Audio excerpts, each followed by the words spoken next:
So for 6.1 for AP Macroeconomics redos, the first question is, what is the balance of payments? It is a record of all economic transcriptions between one country and the rest of the world during a specific time period.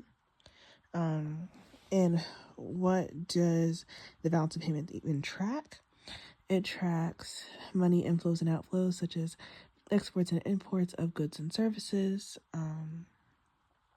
transfers and financial capital flow, what is included, and then for 2, what is included in the current account.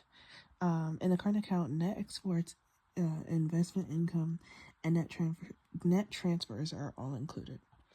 And then for 2.5 or 2.5, what is the trade deficit? What is a trade deficit and surplus? The trade deficit is when a country buys more than it sells, money leaving the country, and then the trade surplus is when the country sells more than it buys, where money is entering the country.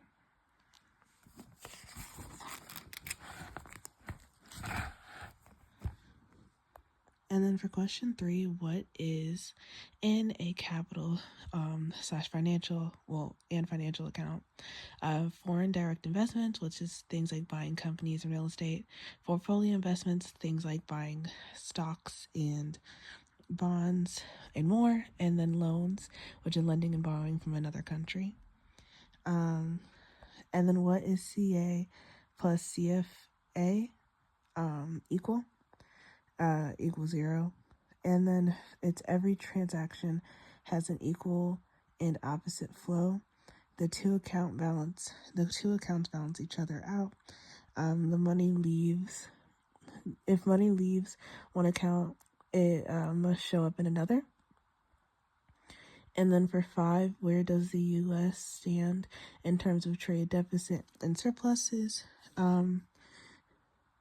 With the current account deficit, the U.S. has a large trade deficit, importing a lot more goods than we're exporting. And then foreigners invest heavily into the United States assets with financial account surplus, so it balances out.